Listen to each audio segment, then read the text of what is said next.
நீங்க பரிசுத்த ஆவி உங்கள்கிட்ட எப்படி பேசுறாருன்னு அறிந்திருக்க வேண்டும். You need to understand how do the Spirit of God speaks to you. ஞாயிற்றுக்கிழமை வரீங்க, வசனத்தை கேட்குறீங்க, கர்த்தர் பேசினார் அப்படின்றீங்க. அது பத்தாது, 7 நாளும் உங்கள்கிட்ட பேசணும். To hear the voice of God does not mean you have to use your physical ears. உங்க இருதயத்துக்குன்னு ஒரு காது இருக்குது, அதான் ஆவிக்குரிய செவிகள். அது திறந்தாதான் விளங்கும். அங்க ஆண்டு உங்கள்கிட்ட பேசணும். வேதத்துல சில வழிகள் இருக்குது தேவன் பேசு. முதலாவது பார்த்தீங்கன்னா வேதத்தின் மூலமாய் பேசுவார். The first way that the Holy Spirit used to talk to you is through the scriptures. நீ வேதத்தை வாசிச்சாதான் கர்த்தர் உன்கிட்ட பேசுவார். நீ வேதத்தை வாசிக்காம சும்மா உட்கார்ந்து செவுத்தை பார்த்திருந்தா ஒன்னும் வரப்படுறது கிடையாது. முதலாவது நீ வேதத்தை வாசிக்கிறவனாக இருக்க வேண்டும். That is the main way. ஒரு வீட்டுக்கு ஒரு கதவு இருக்குது. ஓகே, வீட்டுக்கு உள்ளுக்கு நுழைறதா இருந்தா நம்ம முன் கதவு தான் போடுவோம், ஆமாவலியா? அந்த மாதிரி தான் scriptures. The official gate, the official door for you to hear the voice of God is to the scriptures. வார்த்தை. ஹல்லேலூயா. இந்த வசனத்தை வாசிக்கிறவன் தேவன் சொல்ற வார்த்தையை புரிஞ்சு கொள்ள முடியும். தேவன் என்ன சொல்றாரு, என்ன திட்டம், இதெல்லாம் நீங்க புரிஞ்சு கொள்ள முடியும். Only if you are diligently reading the word of God. இரவு பகல் நீங்க தேவனுடைய வார்த்தையை வாசிக்கிறீங்கன்னா கர்த்தர் உங்கள்கிட்ட பேசுவார். ஹல்லேலூயா. இன்னைக்கு எத்தனை பேர் எங்க போகணும்னு தெரியாம, டைரக்ஷன் இல்லாம, என்ன பண்றீங்கன்னு தெரியாம நீங்க பண்றது சரியா தவறு வாழ்ந்துட்டு இருக்கிறீங்க. என்ன காரணம்? There are certain things God want to talk to you personally. சில காரியத்தை உங்களுக்கு தனியா பேச விரும்புகிறார், ஆனா உங்களுக்கு தெரியல. நீங்க எத்தனை ஊழியர்களை பார்த்தாலும் அந்த காரியத்தை அவங்க மூலமா அவன்கிட்ட பேச மாட்டார். He wants to talk to you personally and that will only happen through the scriptures. அந்த வசனத்தை வாசித்தால் மாத்திரம் தான் நடக்கும். வீட்டில் நீங்க பைபிள் எடுத்து வாசிக்கும் பொழுது நீங்க பைபிளை திறந்த உடனே பரிசுத்த ஆவி ஆக்டிவேட் ஆயிடுவார். ரொம்ப ஆக்டிவா அங்கேயும் இங்கேயும் நடப்பாரு. ஏன் நடப்பாருன்னா நீங்க வாசிக்கிறது அவர் எழுதின புஸ்தகம். இத குறித்து எந்த வேத பாதகரும், எந்த போதகரும், எந்த டீச்சரும் கத்துக் கொடுக்க முடியாது. சரியா? அவரால் மாத்திரம்தான் தெளிவாக கத்துக் கொடுக்க முடியும். நீங்க நிறைய பேர் சொல்லுவாங்க, நான் மாஸ்டர்ஸ் வச்சிருக்கிறேன், டிகிரி வச்சிருக்கிறேன், நான் பிஹெச்டி வச்சிருக்கேன், எதை வேணாலும் வச்சிரு. ஆனா நீங்க டாக்டரின்ல ராங்கா போவாங்க. ஏன்? எழுந்தினது அவங்கள்ல. யார் எழுந்திருக்கிறா? பரிசுத்த ஆவி எழுதியிருக்கிறா. அப்ப நீங்க பைபிளை படிக்கும் பொழுது உங்க மனசாட்சி சொல்லும், என்ன அர்த்தம் இது புரிய மாட்டுத அப்படின்ட்டு. உடனே நடக்கும், கேள்வி வரும். இது என்னவா இருக்கும், இது என்ன அர்த்தம்? இந்த கேள்வி வந்தாதான் பரிசுத்த ஆவி பேசுவார். When you read the Bible with question, the Holy Spirit will begin to teach you. இதை நீங்க படிக்கும் பொழுதே உங்களுக்கு புரியும், இப்படிதான் அது சிஸ்டமா, இப்படிதான். இதுதான் ரொம்ப simple. You people are blind because God is not speaking to the word. உங்க கண்கள் கட்டப்பட்டிருக்குது. ஆண்டவர் உங்கள்கிட்ட பேசல. வசனத்தை நீங்க திறந்து படி, ஆண்டவர் உங்கள்கிட்ட பேசல. நீங்க திறந்தாதான் ஆண்டவர் பேசுவாரு. கண்ணை மூடிக்கிட்டே என்ன இருக்க போகுது? பைபிளை திறந்து படிச்சாதான் கர்த்தர் பேச ஆரம்பிப்பாரு. இதுதான் கிறிஸ்துவ வாழ்க்கை. வார்த்தையிலே வாழணும். மனுஷன் அப்பத்தினால் அல்ல, தேவனுடைய ஒவ்வொரு வார்த்தையிலே வாழணும். தேவன் சொன்ன சொல்ல நம்ம செய்து முடிக்கணும்.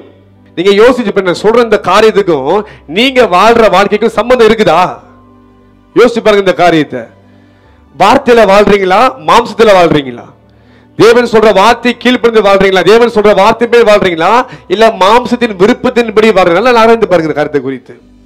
We are far away from the life that we should live. பாருங்க, ரெண்டாவது பார்த்தீங்கன்னா ஜெபம். ஜெபத்தினால் தான் கர்த்தர் அதிக நேரம் பேசுவார். சம்டைம்ஸ் நீங்க அங்க முட்டிப்படி ஜெபம் பண்ணிட்டு இருப்பீங்க, இல்ல நடந்து ப்ரே பண்ணிட்டு இருப்பீங்க, வார்த்தை வரும். Your heart has the spiritual ears. ஆவிக்குரிய செவிகள் இருக்குது. நீங்க பாப்பீங்க, பார்த்து நிறைய கோட்ஸ் போடுவேன், நிறைய வார்த்தைகள் வந்து ப்ராஃபட்டிக்கா போடுவேன். எங்க ஃபேஸ்புக்ல இதை தான் நடக்கும். as I am praying, pray பண்ணிட்டு இருக்கும் பொழுது அந்த வார்த்தை அப்படியே பைபிள்ல பார்த்தீங்கன்னா அநேக முறை தீர்க்க தரிசனங்கள் எழுதப்பட்டிருக்குது. கர்த்தருடைய வார்த்தை அப்பொழுது அவன் மேல் வந்தது.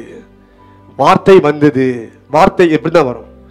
இப்படிதான் பரிசுத்த ஆவி பேசுவார். பாருங்க, உங்களுக்கு எதுவுமே மறைச்சு வைக்கல. ஏன் தெரியுமா? நிறைய ஊழியர்கள் சொல்ல மாட்டாங்க, I'm telling you the truth. This is how the Holy Spirit speaks to you. ஜெபம் பண்ணிட்டு இருக்கும் பொழுது சில வார்த்தைகள் உள்ளத்துல தோன்ற ஆரம்பிக்கும். சில காரியம் வெளிப்பாடு பேச ஆரம்பிப்பாரு. அதான் பரிசுத்த ஆவி. அதுக்கு நீங்க தப்பா நீங்க ரெஃபரன்ஸ் கொண்டு வரக்கூடாது. ஓகே, தெளிவா புரிஞ்சுக்கணும். நீங்க சொல்றது அந்த வெளிப்பாடு உங்களுக்கு அது வெளியே வரும் பொழுது உங்களுக்கே தெரியும், இது மாம்சத்தில் வரல, பரிசுத்த ஆவி தான் கொடுத்திருக்கிறார். உங்களுக்கே அது ஆச்சரியமா இருக்கும். ஆமா, இப்படி ஒரு அர்த்தம் இருக்குமா அதுக்கு அப்படின்னு சொல்லி. And the revelations of God, nobody can deny that. இன்னைக்கு நிறைய பேர் வேதத்தை பல விதத்துல வெளிப்பாடு பேசும் பொழுது சத்திய ஆவி பெற்றவர்கள் அதை மறுதலிக்கவே மாட்டாங்க. Because they know this revelation is from God. இப்படிப்பட்ட வெளிப்பாடு தேவன் தான் பேச முடியும். அப்ப நீங்க ஜெபிக்கும் பொழுது சில காரியத்துக்கு காத்துட்டு இருப்பீங்க, அது செய்யணுமா விட்டு போ அப்படின்னு உள்ளுக்கு தோணும். இல்ல வார்த்தைகள் அப்படியே பிக்சர் மாதிரி காமிப்பாரு. இதெல்லாம் ஆண்டு பேசுற விதம். அதுக்கு மேல அவர் சொன்ன வார்த்தைக்கு அப்புறம் சமாதானம் இருக்கும், ஒரு திருப்தி உண்டாகும். தெரிஞ்சிட தான் கர்த்தர் பேசிட்டார்.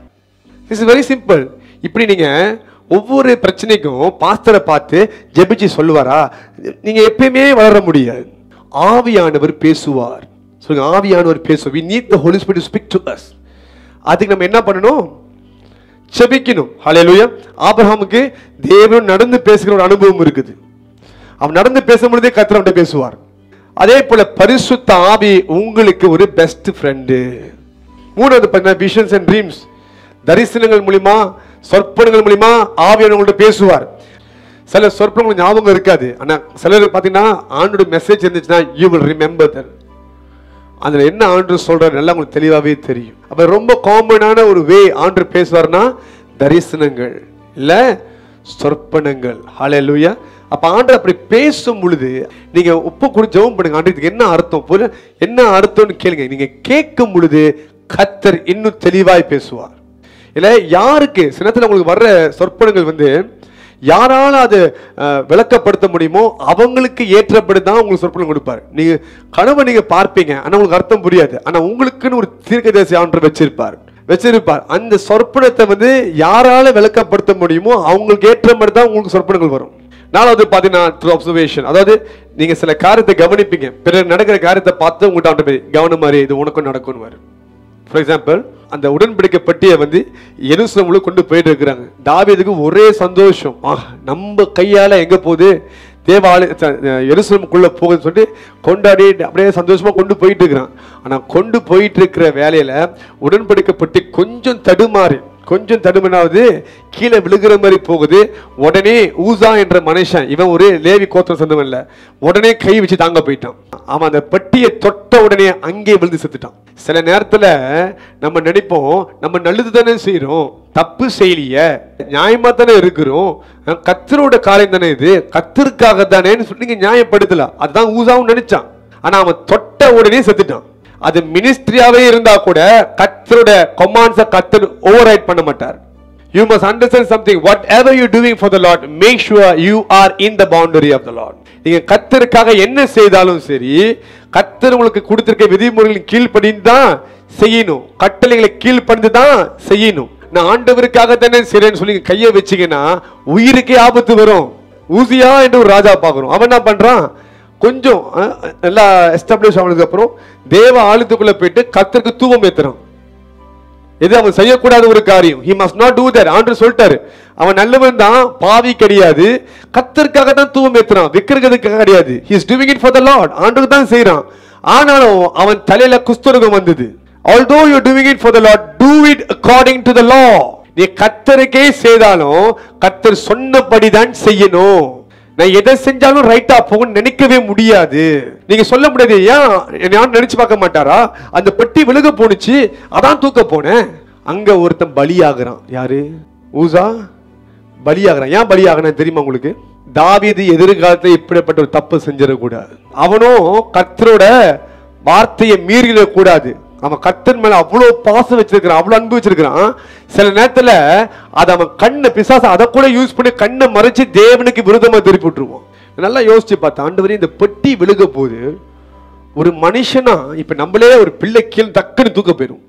ஆமா இல்லையா? அவுட் டு ரியாக்ட், உடனே தூக்க போயிடும். அந்த நேரத்துல we become blind because of our emotions. ஊதா தான் செஞ்சான், இன்னும் கொஞ்சம் தான் இருக்குது, டக்குன்னு தொட்டோன்னு அவங்களும் செத்துட்டாங்க கீழே. இங்க ஆர்டர் என்னமா காமிக்கிறாரு, நீ என்ன செஞ்சாலும் எதுக்காக செஞ்சாலும் சரி, என் வார்த்தை நீ மீறவே கூடாது, என் வார்த்தை நீ மீறவே கூடாது, நீ தொடக்கூடாது, தொடவே கூடாது. லேவி கோத்திரம் மாத்திரம் தான் தொட முடியும், நீ தொடக்கூடாது, அது உன்னுடைய பங்கு கிடையாது. பிகாஸ் லேவி கோத்திரத்தை கர்த்தர் அபிஷேகம் பண்ணி இருக்கிறார் அந்த ஊழியத்திற்காக. This is where you can see the power of the anointed one. அபிஷேகப்பட்டவங்களை ஏன் கை வைக்க கூடாது, இதான் காரணம். அவங்களோட வேலையில நம்ம கையை வச்சோமா கர்த்தருடைய கோபம் நமக்கு விரோதமாய் திரும்பும். அந்த உடன்படிக்கை பெட்டி கீழே விழுக போகுதுன்னா கர்த்தர் அனுமதி கொடுக்காமலே விழுக போகுது. சொல்லுங்க என்கிட்ட. கர்த்தர் அனுமதி கொடுத்திருக்கிறார். பைபிள் எழுதப்பட்டிருக்கு, ஒரு காக்கா தரையில விழுகிறது கூட தேவன் சித்தம் இல்லாமல் விழுகாதா? மோஸ்ட் ஆஃப் த டைம் நம்ம என்ன பண்றோம்னா உரிமையை கையில எடுத்துக்கிறோம், நியாயம் பேசுறோம், அதை பேசுறோம் சொல்லிட்டு கர்த்தருக்கு விரோதமாய் திரும்பிட்டு இருக்கிறோம். இந்த இடத்துல நான் தான் எப்போதும் சொன்னா, God sees your intentions, God sees your motive. உன் உள் நோக்கத்தை கர்த்தர் அறிந்திருக்கிறார். அப்ப தாவீதுக்கு இந்த காரியத்தை கர்த்தர் ஒரு எச்சரிப்பா காமிக்கிறார். நீ பாரு, அவன் என்னோட உடன்படிக்கை பெட்டிக்காக தான் வந்திருக்கிறான், ஆனாலும் அப்பயும் நான் அவனை தண்டிச்ச உயிரை எடுத்தேன், நீ கவனமாயிரு. சில நேரம் உங்கள் வாழ்க்கையில சிலருக்கு நடக்கிற ஆபத்தை நீங்க பார்க்கிறீங்க, சில வருகிற அழிவை நீங்கள் பார்க்கிறீங்க. அது ஏன் உங்களுக்கு காமிக்கிறாரு, ஏன் உங்களுக்கு உங்க கண்ணுக்கு கொண்டு வர தெரியுமா? நீ எச்சரிக்கையாரு, நீ விழுந்துராத. சோ பரிசுத்த ஆவி மற்றவங்களுக்கு நடக்கிற காரியத்தை வைத்து உங்கள்கிட்ட பேசுவாரு, சொல்லுவாரு, கவனமாயிரு, அதே பாதை நோக்கி நீ போயிட்டு இருக்கிற, விழுந்தா உனக்கும் அதே பிரச்சனை தான், அதே அசிங்கம், அதே அவமானம் தான், கவனமாயிரு. This is what it means. He will speak to you through the observation. தாவீது நீ கத்துக்கிட்டான், என்ன கத்துக்கிட்டான்? ஊசாவுக்கு நடந்த காரியத்தை பார்த்து அவன் கத்துக்கிட்டான், ஐயோ நமக்கு இது பெரிய ஆபத்து, நம்ம ஆணோட வார்த்தை ஒரு போது. So he was very careful. எவ்வளவு சந்தோஷமா இருந்தான். பிறகு பாத்தீங்கன்னா மறுபடியும் அதே பெட்டியை எடுத்துட்டு போகும் பொழுது டான்ஸ் ஆடிக்கிட்டு வரான், ஆனா கேப் விட்டு ஆடுறான், நம்ம கைக்கு பட்டு நம்ம உயிர் போய் போகுது. ஹல்லேலூயா. அப்ப அந்த நேரத்தில் பாத்தீங்கன்னா வஸ்திரத்தை கழட்டிட்டு எரிஞ்சிட்டு என்ன பண்றான்? டான்ஸ் ஆடுறான். என்ன காரணம் தெரியுமா? முதல்ல உடன்படிக்கை பெட்டியை கொண்டு வரும்பொழுது தாவீதுக்குள்ள ஒரு பெருமை இருந்தது, என் கையால வந்திருக்குது, நான் தான் உள்ள கொண்டு போகிறேன், எங்க எருசலேமுக்கு கொண்டு போகிறேன், ஒரு சின்ன பெருமை உனக்குள்ள இருக்கு, சந்தோஷம் இருந்துச்சு, என் கையால தேவன் செய்யறாரு அப்படின்ட்டு. மனுஷன் அந்த பெருமை வரதான் செய்யும். ஆனா அங்க எதிர்பார்க்காத ஒரு காரியத்தை பார்த்தோன்னே தாவீது இருதயம் உடைஞ்சு போச்சு. அங்க எழுதப்பட்டிருக்குது, உடைஞ்சு போச்சு, கலங்கிட்டான், ஐயோ உயிரே போச்ச அப்படின்னு சொல்லி. யுத்தத்துல என் கூட யுத்தத்துக்கு வந்து எவன் கையில சாக வேணுமே, இப்படி பெட்டி துரத்துட்டு போயிட்டானே. அவர் ஊழியத்தை நீ தாழ்மையா தான் செஞ்சு ஆகணும். அவரோட சமூகம் உடன்படிக்கப்பட்டின்னு சொல்லி அவருடைய சமூகம் அதை நீ கொண்டு போகிறது தாழ்மையா தான் கொண்டு போகணும். You can't carry the presence of God with all the pride in you. Must be very humble. இதுதான் நீங்க புரிஞ்சுக்கணும். சிலருக்கு நடக்கிற காரியத்தை வச்சு அவங்கள நியாயம் திருத்திட்டு நானா அவங்கள மாதிரியா இவங்கள மாதிரியா இதெல்லாம் பேசக்கூடாது. நானா அவங்கள மாதிரியா இவங்களுக்கு இந்த வார்த்தை நீ பாச்சனா அடுத்து நீ தான், அடுத்தது நீ தான், கன்ஃபார்ம் நீ தான் அடுத்தது. இது பெருமையின் வார்த்தை. ஏன்னா பைபிள்ல போட்டிருக்க, ஒருத்தன் விழுந்துட்டானே கொண்டாடாத, கர்த்தருடைய கோபம் அவன் மேல் தளிந்து அவர் உனக்கு விரோதமாய் திரும்புவார். ரொம்ப கவனமா இந்த காரியத்துல. ஒருத்தன் விழுந்தா உங்க இறுதியும் அவனுக்காக பதறணும், அவனுக்காக நீங்க கதறணும். ஆனா விழுந்துட்டோன்னே நானும் அவன மாதிரியா இவ்வளவு மாதிரியா இப்படிலாம் பண்ண, இது பெருமை. இதெல்லாம் சாபத்தை கொண்டு வரும். இன்னைக்கு இல்லைன்னா ஒரு நாள் நீ கண்டிப்பா நீ விழுவேன். ஹல்லேலூயா. நான் சொல்றேன், கர்த்தரோட வழி நல்லா நான் அறிந்திருக்கேன், எனக்கு தெரியும். இந்த மாதிரி பணியை திரும்பி விழுந்து நான் பார்த்துருக்கேன். ரொம்ப கவனமா இந்த காரியத்துல ஆண்டு சில காரியத்தை உங்களுக்கு காமிக்கிறான்னா உங்களை நம்பிக்கை உள்ளவன் என்று எண்ணி நீ ஒண்ணு அதுக்காக யாரை அதுக்காக நீங்க ஜபிப்பீங்கன்னு சொல்லி, ரெண்டாவது நீங்க எச்சரிக்கை இருப்பீங்கன்னு சொல்லி தான் உங்களுக்கு காமிக்கிறார். So உங்களுக்கு புரியுதுங்களா? So this is how the Holy Spirit speaks to you.